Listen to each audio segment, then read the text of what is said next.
C'est peut-être le tube du printemps, figurez-vous, cette chanson vietnamienne officielle de l'État vietnamien sur le coronavirus. Et c'est vrai que ça rentre dans toutes les têtes et je trouve que c'est une réussite de production totale.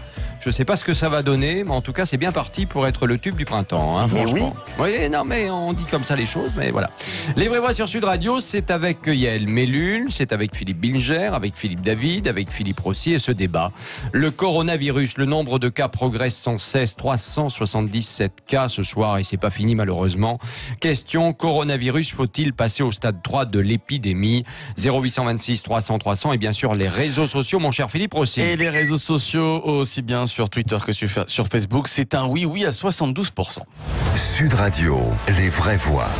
Le débat est ouvert. Et nous sommes très heureux d'accueillir Jean-Louis Touraine au téléphone. Bonsoir. Bonsoir.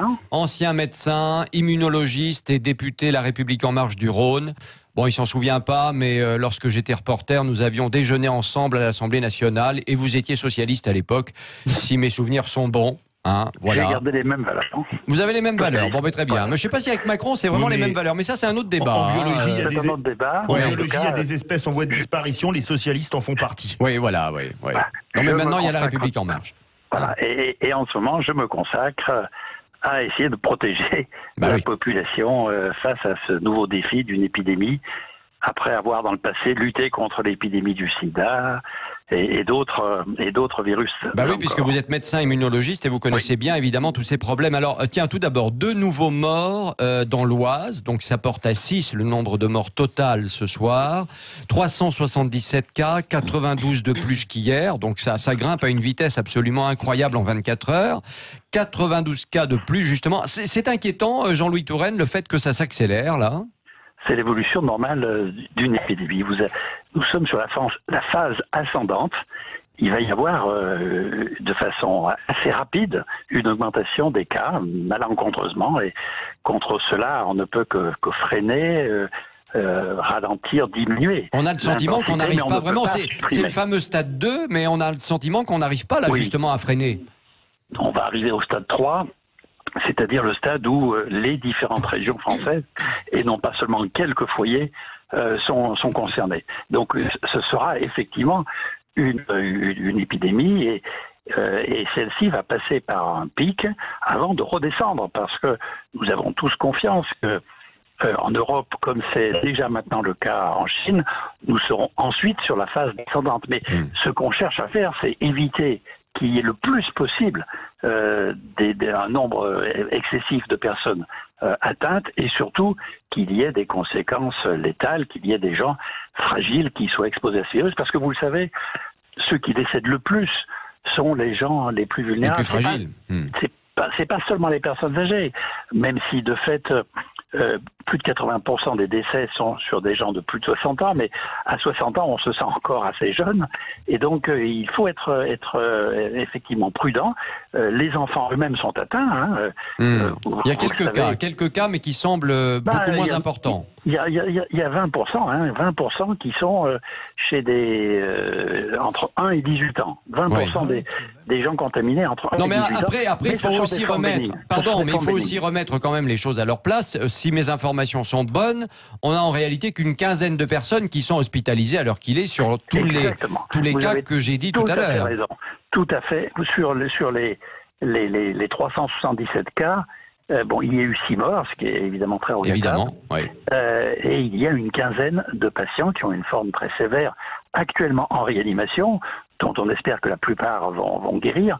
Mais vous voyez que le total, c'est 15 plus 6, 21 patients qui ont éprouvé des formes très sévères sur les 377 contaminés et identifiés comme tels. En plus, il y a sûrement d'autres personnes contaminées, mais qui sont des porteurs sains sans aucun symptôme. Alors Jean-Louis Touraine, on parle du stade 3, Philippe Rossi est à mes côtés. Ça change quoi ce stade épidémique s'il est déclenché par les autorités? Philippe Rossi nous explique. Allez, tout d'abord, c'est la stratégie sanitaire qui change. Principal objectif, mobiliser au maximum le système de santé. En plus des hôpitaux, les médecins libéraux, les services de soins à domicile et les services d'aide à domicile seront mis à contribution. régions. Les centres médico-sociaux, eux, seront renforcés pour prendre en charge les personnes fragiles. Dans le quotidien des Français maintenant, plusieurs mesures peuvent être mises en place. J'ai bien dit peuvent être mises en place. Suspension de certains transports en commun, restriction des grands rassemblements, une fermeture des écoles et des crèches est possible. D'ailleurs, un système de cours à domicile pour les élèves est d'ailleurs prêt. Le télétravail peut également être mis en place. Donc vous l'avez compris, les mesures dépendent du gouvernement. Le stade 3 doit durer entre 8 et 12 semaines. Et puis le stade 4, lui, constate le retour à la situation antérieure, c'est-à-dire c'est ce que disait Jean-Louis avant Touraine l'épidémie. Voilà, c'est ça. Philippe David, vous qui êtes avec nous dans Les Vraies Voix sur Sud Radio, ça vous fait peur un peu ce stade 3 parce que ça veut dire des restrictions. Hein, bah donc, oui, mais moi ça me fait peur, mais j'ai l'impression, je vais citer le président de la République, que c'est un peu de la poudre de perlimpinpin. Pourquoi ? Parce qu'on nous dit on va fermer les écoles. Mais on va laisser. Alors attendez, non. Racontez pas n'importe quoi. Écoles. Le ministre de l'Éducation nationale ce matin a rappelé qu'il n'était pas question de fermer ni les écoles ni les universités, sauf dans certains cas et dans certaines régions touchées. Voilà. Donc c'est pas général. Voilà. Mais dans ces cas-là, excusez-moi, on a interdit samedi dernier les rassemblements fermés de plus de 5000 personnes. Il y a des usines de plus de 5000 personnes qui sont toujours ouvertes en France. Vous prenez des usines comme Sochaux, comme Mulhouse, etc. Il y a plus de 5000 salariés en espace confiné. Et on les a pas fermés. Ben, on va pas tout arrêter non plus. Ben dans ces cas-là, qu'on dise pas qu'on fait vraiment de la santé. Parce que c'est comme quand on dit on annule le marathon de Paris, mais on laisse Lyon-Saint-Etienne avec 60 000 spectateurs. C'est chez Jean-Louis Touraine et PSG Dijon devant 50 000. D'ailleurs, Jean-Louis Touraine, sur ce match Lyon-Saint-Etienne, vous étiez un peu élevé, vous, je crois, hein, si mes souvenirs sont bons. Oui, moi je pensais que la prudence était plutôt de conseiller aux supporters italiens de ne pas venir en France, de rester chez eux devant leur poste de télévision parce qu'eux-mêmes prenaient un risque. Hein, ces 3000 supporters entassés dans des bus. Ça, c'était Lyon-Juventus. C'était Juventus contre l'OL, oui. Voilà. Oui, c'est ça. Oui. Et donc, ils prenaient un risque, parce qu'il suffit qu'une personne soit contaminée dans le bus pour que tous les autres soient exposés au risque. Et puis ensuite, quand ils arrivent à Lyon, évidemment, ils font courir un risque aussi aux autres. Vous connaissez les supporters, ils se déplacent dans la ville, ils ont des échanges multiples et ensuite ils sont dans le stade. Oui, ils profitent des bars, des cafés, des restaurants autour, etc. Voilà. Jean-Louis Touraine, ils ne contaminent que les gens de proximité, si vous voulez. Les particules salivaires ne vont pas traverser toute la pelouse du stade. Non, bien sûr. Jean-Louis Touraine, 40 chercheurs discutent actuellement avec le président de la République au palais de l'Élysée. C'est une course contre la montre qui s'est engagée là pour trouver évidemment un vaccin. Il y a urgence. Oui, mais cette urgence ne sera pas accomplie avant plusieurs mois. Combien de mois, vous savez à peu près ? Ce n'est pas possible de fixer la date. Ce qui est certain, c'est que c'est forcément plus de 2 mois. Parce que le temps des tests pour s'assurer de l'innocuité du vaccin sont de cette durée. Donc même si demain, et ça ira vite je pense, parce que faire un vaccin contre le coronavirus, c'est pas une mission impossible, c'est beaucoup moins difficile que contre le virus du sida ou d'autres agents infectieux. Donc c'est quelque chose de tout à fait possible, mais une fois qu'il sera mis au point, prochainement, il faudra ensuite, en plus, 2 mois de tests avant qu'il puisse être administré largement, si on ne veut pas courir de risque qu'il y ait des complications. Mais ça veut dire qu'on pourra vacciner peut-être les Français à la rentrée prochaine, avant l'automne, l'hiver, etc. Peut-être un petit peu avant, mais de toute façon, l'épidémie a de grandes chances d'être sur le déclin avant l'été. Donc ça nous permettra surtout de disposer d'un vaccin pour le cas où cette épidémie se renouvellerait. C'est ça. Vis-à-vis de ce coronavirus ou vis-à-vis d'un coronavirus très proche contre lequel l'immunité serait croisée, comme on dit, c'est-à-dire pourrait permettre d'éviter une nouvelle épidémie. Il faut que nous nous attendions dans le monde actuel à ce que tous les 3 à 5 ans, il y ait une épidémie, malheureusement. Ah ouais. Et donc, il est très important d'avoir une réactivité accrue pour développer les vaccins, pour protéger les gens non encore infectés, mais aussi les traitements qui permettent d'agir dessus. Et je crois que la recherche qui est faite en ce moment, qui est plus intense, plus rapide, plus réactive que jamais, permet cela. On l'avait déjà vu pour Ebola, où les choses avaient été relativement vite. On le voit actuellement, où déjà en ce moment sont testées beaucoup de molécules pour essayer de savoir lesquelles sont les plus pertinentes, les plus efficaces. Ah ben là c'est vrai, vous avez raison, parce que tous les chercheurs du monde entier sont en train de travailler sur le sujet, aux États-Unis, en Europe, etc. Voilà. Et pour schématiser, si vous voulez, le vaccin, c'est pour les gens qui ne sont pas encore infectés, et les traitements, c'est pour les gens qui sont déjà infectés, et pour faire transformer une maladie qui, dans 15% des cas, peut être sévère, en une maladie qui est bénigne chez tout le monde. Et donc, c'est aussi important d'avoir ces traitements qui diminuent la longueur et la gravité de la maladie. Évidemment. Merci beaucoup Jean-Louis Touraine d'avoir été avec nous, en tout cas dans les Vraies Voix sur Sud Radio, avec notre débat. Le coronavirus, le nombre de cas qui progresse, 377 ce soir. Et cette question, coronavirus, faut-il passer au stade 3 de l'épidémie? 0826 300 300 et les réseaux sociaux. Philippe Rossi. Et les réseaux sociaux, c'est le oui qui augmente. On passe de 70 à 75% de nos auditeurs qui répondent oui à la question. Et puis Néo Rétro sur Twitter qui nous dit: vous croyez quoi? Les Chinois ont confiné 50 millions de personnes pour le plaisir. Et oui, le coronavirus, c'est quand même un peu du sérieux. Oui, bon, ils sont un peu dictateurs aussi en Chine, oui, c'est vrai, autant que je sache. Donc, quand on visse les portes pour que les gens sortent pas, ça y va quand même très fort. On n'en est pas là en France et heureusement. Allez, on se retrouve dans un instant dans les Vraies Voix sur Sud Radio. Ça va être le virus de l'été, hein. Oui. Absolument. Vous pouvez nous rejoindre sur le Facebook Live, bien évidemment, sur sudradio.fr, sur Twitter. Effectivement, coronavirus, ça, coronavirus. C'est plus facile à comprendre. Oui, c'est mexicain, là. C'est le Mexique là, qui nous a fait sympa. cette petite chose. Mais l'orchestration est bonne. Ah, c'est bon, hein. Vas-y, danse. Ah non. Vas-y, remue ton corps, Yael, un peu, là, voir si tu sais faire. Non, alors elle je est sais raide très comme bien un poteau faire. électrique. Hein, Pas c'est du terrible. tout, je suis séfarade. Et Je alors ne peux pas être, c'est pas possible. On nous apprend la danse du ventre, dire avec, c'est une intéressant. éducation, quoi. Ça fait partie de Je l'éducation. pense que Philippe Bilger a envie de te demander de nous montrer là. Mais moi, j'aimerais bien qu'elle nous montre, Bah, moi franchement. aussi. Mais Allez, non, monte sur mais la en table. Bien sûr, bien c'est cela, oui, bien Vas-y, sûr. vas-y, danse Bien un sûr, peu. bien vas-y. sûr. Ah, tu vois, Évidemment, voilà. mais voilà. bien sûr, Ça, c'est bien les sûr. femmes d'aujourd'hui. Elles veulent plus nous séduire. C'est Elles nous terminé. vendent. Parce que c'est séduisant de De les remuer femmes du qui, croupion, ah bah oui. Comme disait l'autre, ça allume tout mais ça éteint rien.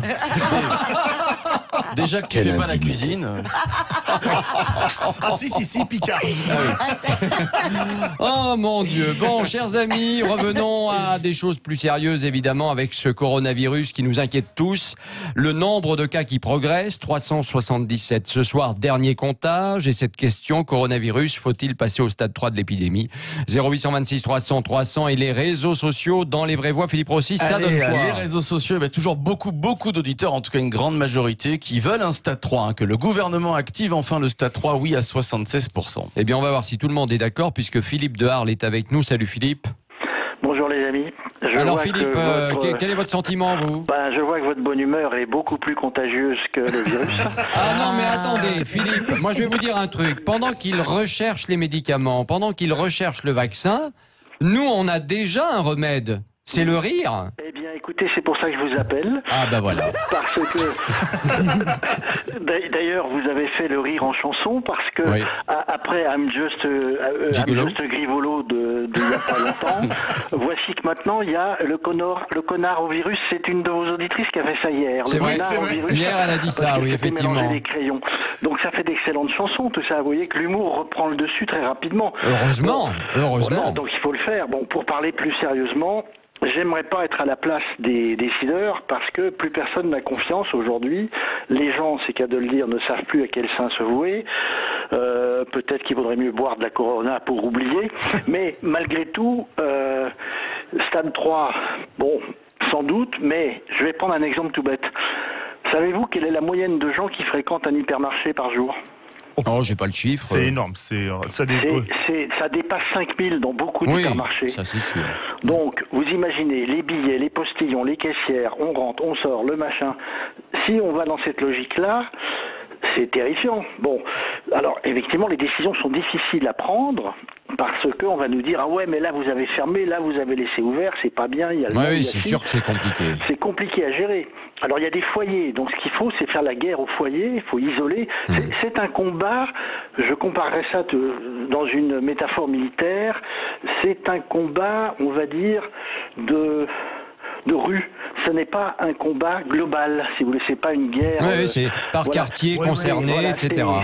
Et par ville. Voilà, il faut y aller par petits bouts, par bloc. Frappe chirurgicale. Oui, absolument. Voilà, et c'est très compliqué à mettre en place. Mais Philippe, est-ce que vous croyez, parce qu'on ne l'a pas fait par exemple dans l'Oise, on ne l'a pas fait dans le Morbihan, qui sont par exemple des foyers, est-ce que vous croyez qu'il aurait fallu, dans l'Oise par exemple, à Creil, à Crépy-en-Valois, faire comme les Italiens ont fait avec un succès, pas terrible, hein, parce qu'ils ont beaucoup de victimes, les Italiens à l'heure qu'il est, mais est-ce que vous croyez qu'il aurait fallu mettre certaines villes sous cloche en quelque sorte, c'est-à-dire dire aux gens, non, vous n'allez plus travailler pendant X jours, vous ne sortez plus de l'Oise pendant X jours, etc. Pas facile à faire, hein, on est d'accord. Mais bon. Est-ce que c'est si efficace que ça? Parce que voilà, c'est le problème. Voilà, et quand on nous parle d'un porteur sain, donc pas forcément détectable, qui va aller contaminer des gens dans une zone totalement déserte où pour l'instant tout va bien, c'est très très compliqué.